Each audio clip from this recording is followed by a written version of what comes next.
kita kena tahu Islam ni dia kuat sebab tiang dia kukuh.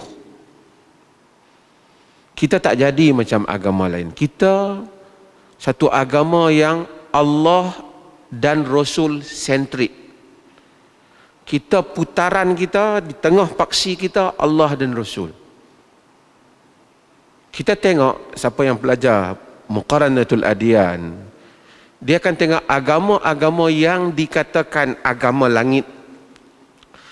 Tak apalah, semua sebenarnya Islam je agama langit, tapi agama lain pun, Judaism, Christianity, mereka sentiasa menjadikan akidah tu duduk di tengah.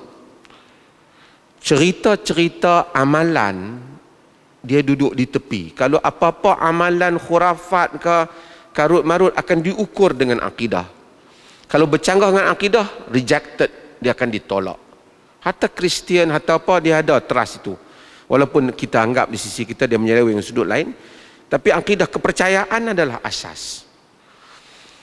Tapi agama-agama yang bukan langit, dia akan jadikan cerita-cerita dongeng itu asas. Cerita dewa, dewa tu ni, dewa tu, cerita khuraf yang tak ada asas, yang kat mana akidah dia. Sat dewa dia macam orang, sat dewa dia pergi minum susu, sat orang pukul dewa dia, sat dewa dia potong kepala dia, macam tu. Dia tak ada, dia tidak God centric, dia tidak Tuhan sebagai asas. Islam dia adalah Allah dan Rasul asas. Ya ayyuhalladzina amanu la tuqaddimu baina yadayillahi wa rasulih. Dalam surah Al-Hujurat, wahai orang-orang yang beriman, jangan kamu mendahului Allah dan Rasul. So Allah dan Rasul kena asas. Bila Allah dan Rasul asas, apa-apa kita akan refer apa kata Allah, apa kata Rasul. Kalau kita clear bab ni, kita akan clear agama kita. Apa yang pemikiran khurafat cuba buat, dia cuba runtuhkan dua asas ni. Selagi mana kita duk kata rujuk Quran dan Sunnah, dia jadi kacau kat dia orang. Ni kita yang ni yang bahaya ni, nak Quran Sunnah ni. Kita bukan sampai kepada Nabi. Nabi lain, kita lain. Dia dalam amalan, teladan kita Rasul. Rasul sentrik. Oh, dia kata tak boleh. Rasul dia macam lain, kita macam lain.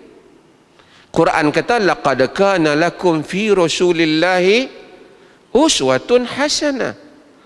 Sesungguhnya bagi kamu pada diri Rasulullah adalah contoh yang, dia tahu no. Rasulullah bukan taraf kita nak ikut dia. Kalau benda ni berjaya dimasukkan ke dalam kepala orang ramai, akhirnya orang tak ikut Nabi lah. Sebab itu Quran bila kita baca, dia sentiasa mengulangi satu prinsip, satu perkara yang asas juga di dalam beriman para Rasul, iaitu beriman dengan basyariyatul Rasul, beriman dengan kemanusiaan Nabi itu. Nabi bukan malaikat. Kita sentiasa dok baca, hak ni selalu saya dok sebut, qul innama ana basyarun mislukum yuha ilayya annama ilahukum ilahun wahid. Katakanlah aku manusia seperti kamu. Sebab apa tu? Sebab jangan satu hari orang kamai, Nabi dia lain, kita lain. Kita mana boleh nak ikut Nabi? Dia nak hapuskan teladan. Sebenarnya kalau kita sebut asyhadu an la ilaha illallah, itulah sebenarnya, tapi sentiasa dia suruh kita dua kalimah, wa asyhadu anna Muhammadan Rasulullah. Kenapa?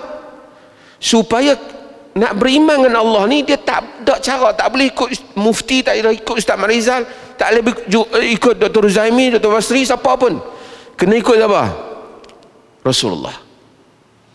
Sebab tu dia sebut Rasul.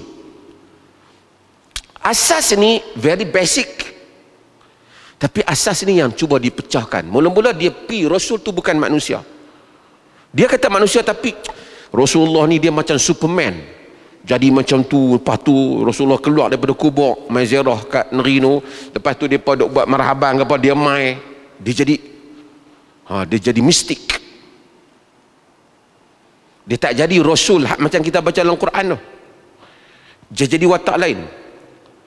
Termasuk apabila Nabi nak lahir, Muhammad Hasan Syurab, dia tulis dalam Tarikh Islami, buku dia, dia menyatakan bahawa ini macam satu perasaan tidak puas hati dengan mukjizat Quran Rasul.